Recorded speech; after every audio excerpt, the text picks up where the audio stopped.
Assalamualaikum warahmatullahi wabarakatuh.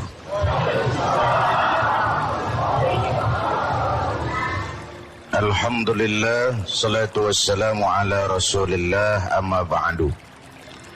Bapak Ibu ya Alda, suara emas, muda, terkenal, mati. Enggak lain, babnya lain. Ini muhasabah.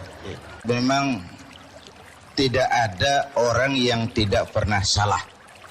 Jadi orang yang baik bukan orang yang tidak pernah salah.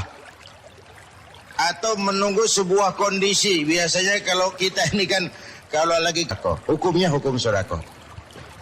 Yang pertama, saya juga sangat terharu atas harapan pertama tadi, agar saya kembali melaksanakan dakwah tabligh akbar. Itu harapan saya juga, Pak. Dan saya ingin sampaikan permohonan maaf saya kepada seluruh umat Islam Indonesia. Beberapa tahun yang lalu saya agak meninggalkan panggung dakwah karena terjun ke panggung politik.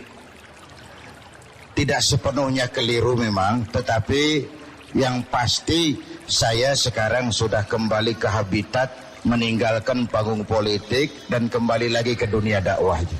Karena pada akhirnya saya juga menyadari bahwa politik bukan dunia saya.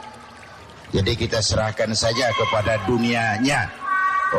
Sebagai kiai biasa saya melihat semua orang dengan kacamata putih, semua teman. Tiba-tiba terjun ke panggung politik, yang saya lihat topeng semua itu. Nggak jelas mukanya kayak apa, topeng semua. Innalillahi wa inna ilaihi rajiun. Jadi saya kembali ke habitat dan terima kasih kepada umat atas kepercayaannya. Nggak gampang loh diterima oleh umat tuh, nggak gampang. Saya bersyukur, saya terharu dan saya sampaikan terima kasih.